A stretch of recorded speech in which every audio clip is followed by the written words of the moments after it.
Question number 2, B part. Prove that the following accounting equation is satisfied in all the following transaction of Rajaram.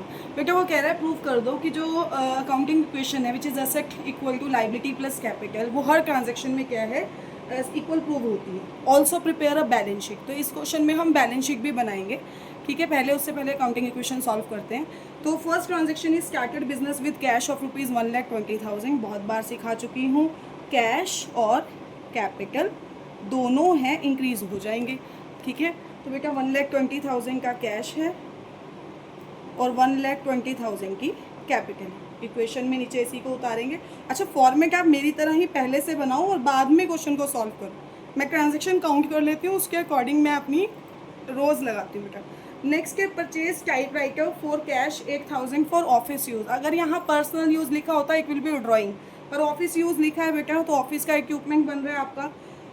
क्योंकि cash में लिया है तो 8,000 cash minus हो जाएगा. और यहाँ पर टाइप राइटर का एक कॉलम बना लेना. मैंने शॉर्ट फॉर्म में TW लिखा है. 8,000 और कैपिटल पे नो इफेक्ट.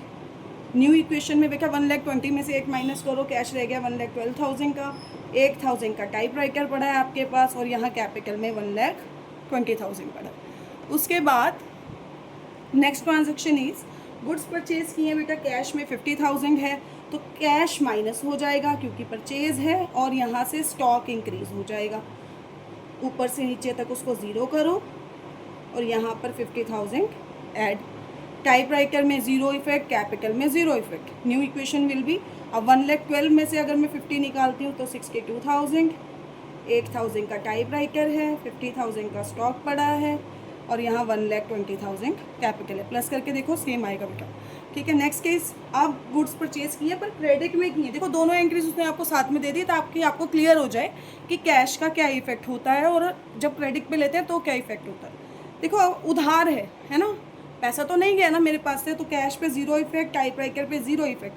गुड्स इंक्रीज हो गई हैं क्योंकि माल तो आया है ना, चाहे उधार आया है. कितने का आया? 40,000 का. तो stock will be increase by 40,000. और यहाँ लाइबिलिटी में क्रेडिटर रेज हो जाएंगे क्योंकि अब मुझे किसी का पैसा देना है.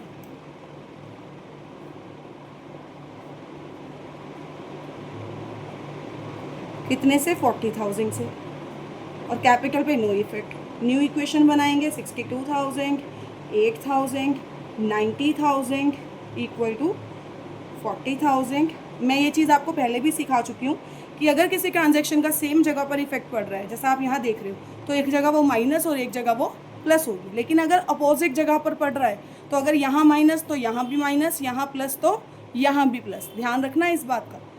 नेक्स्ट केस बेटा 60,000 की चीज़ है, 80,000 में सेल कर दी है. हर क्वेश्चन में हमने एक ट्रांजेक्शन की क्योंकि और ये जो है क्रेडिट में है, उधार है तो कैश नहीं आएगा.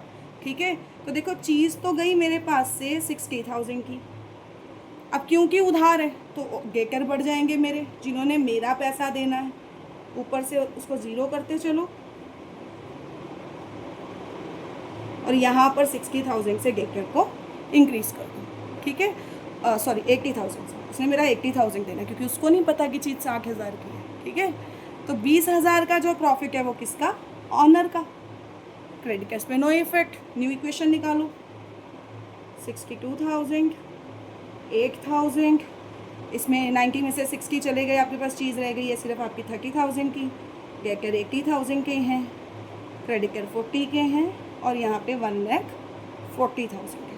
अब रेंट और सैलरी पे की है. जो है रेंट है 1,500 का, सैलरी है 2,000 की. देखा दोनों कैश में हुए होंगे तो आपके पास से जो टोटल कैश चला गया वो 3,500 चला गया.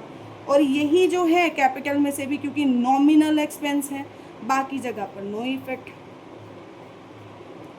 तो 62,000 में से जब मैं 3,500 माइनस करूँगी तो 2,000 और 1,500 जाएंगे तो इट विल बी 585. 8,000, 30,000, 80,000, 40,000 और यहाँ से भी माइनस करना है 1,36,500. कमीशन रिसीव हुआ है, नॉमिनल इनकम है 800 का, तो कैश प्लस और यहाँ भी प्लस, बाकी जगह पर नो इफेक्ट. तो प्लस करो 59,300. 1000 का टाइप राइटर है, स्टॉक 30,000 है, डेटर 80,000 है, 40,000 के क्रेडिटर्स हैं और इधर भी प्लस कर दो 1,37,300। पर्सनल यूज़ के लिए पैसा निकलवाया 5,000, तो 5,000 से कैश कम हो जाएगा और कैपिटल भी रिड्यूस हो जाएगी। अब मैं उन ट्रांजैक्शन पे ज़्यादा जोर नहीं देती जो मैं पहले समझा चुकी हूँ, ठीक है।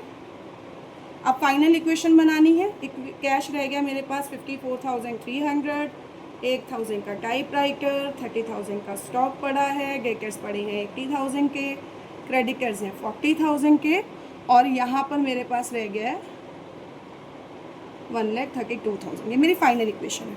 अब जैसा कि मैंने आपको बताया था कि आपको यहाँ पर बैलेंस शीट भी बनानी पड़ेगी।